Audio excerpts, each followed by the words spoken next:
अस्सलाम वालेकुम नाज़रीन, अल सैयद किचन में खुशामदीद। आज मैं आपको सिंधी बिरयानी बीफ बनाना सिखा रही हूँ, जिसके लिए मैंने 1 किलो बीफ का गोश्त लिया है। चावल मैंने 1 किलो लिए बासमती के, जिसको मैंने उबाल लिया। प्याज मैंने 2 अदद लिए, प्याज में तेल 1 प्याली ली है मैंने। लहसुन 1 चमचा पिसा हुआ, अदरक 1 चमचा पिसा हुआ, आलू मैंने आधा किलो लिए। साबित गरम मसाला बादियान के फूल 4 अदद, लौंग इलायची छोटी मैंने 4 अदद लिए, इलायची मैंने बड़ी 4 अदद ली। काली मिर्च मैंने 20 अदद लिए, लौंग मैंने 20 अदद लिए, तेजपात मैंने 3 अदद लिए। आलू बुखारा 50 ग्राम, दही 1 पाव, टमाटर 1 पाव, पुदीना 1 गड्डी, धनिया 1 गड्डी, हरी मिर्च 12 अदद, नींबू 3 अदद, लाल पिसी मिर्च 1 चमचा, पिसा हुआ गरम मसाला 1 चमचा, जीरा काला मैंने 1 चमचा लिया, पिसा धनिया 1 चमचा लिया, हल्दी मैंने आधा चमचा लिए, नमक मैंने 1 चम्मच लिए। सबसे पहले हम पतीली में तेल डालेंगे और तेल में हम प्याज ब्राउन करेंगे। प्याज ब्राउन हो जाएंगे तो हम उसमें गोश्त डाल के भूनेंगे, थोड़ा थोड़ा पानी डालते जाएंगे साथ साथ।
आलू निकालने के बाद हम इसमें तमाम मसाला जार डाल के, इसमें थोड़ा थोड़ा पानी डाल के उसको अच्छी तरह भूनेंगे।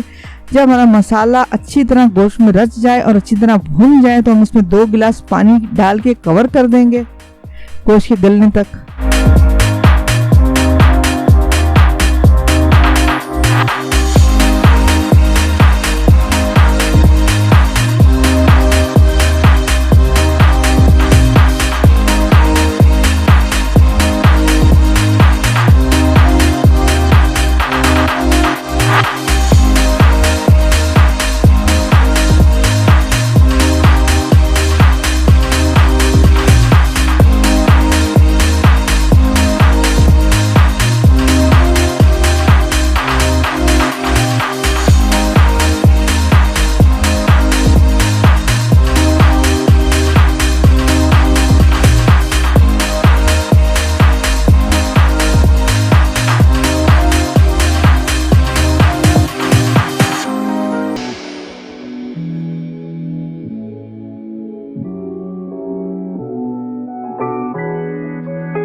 पानी हमारा खुश्क हो चुका है, गोश्त गल चुका है। अब हम इसमें आलू डालेंगे, हरा धनिया, हरा पुदीना डालेंगे, हरी मिर्च डालेंगे, नींबू कटे हुए डालेंगे, टमाटर कटे हुए डालेंगे और 5 मिनट के लिए इसको हम कवर कर देंगे मिक्स करके।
पाँच मिनट हो चुके हैं, मसाला हमारा अच्छी तरह मिक्स हो गया है। अब हम इसमें उबले हुए चावल जो कि हमने 80% पकाए थे और 80% हम दम पे पकाएंगे, उसके ऊपर हमने जर्दे का रंग डाला है ऊपर से, और बकाया बचा हुआ धनिया, पुदीना और हरी मिर्च, पिसा हुआ गरम मसाला आधा चमचा और नींबू डालकर 20 मिनट के दम के लिए हम इसको रख देंगे।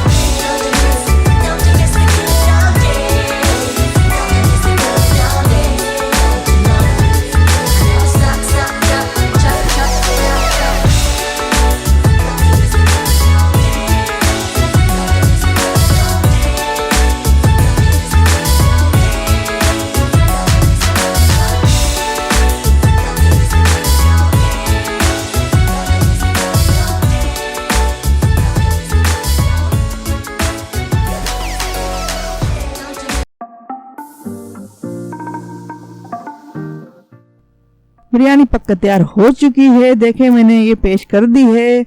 आपको अगर ये मेरी रेसिपी पसंद आई तो चैनल को सब्सक्राइब और लाइक करना मत भूलिए, क्योंकि आपकी पसंदीदा मेरा हौसला बढ़ाती है और मैं आपके लिए अच्छे अच्छे खाने बना सकूं और ला सकूं।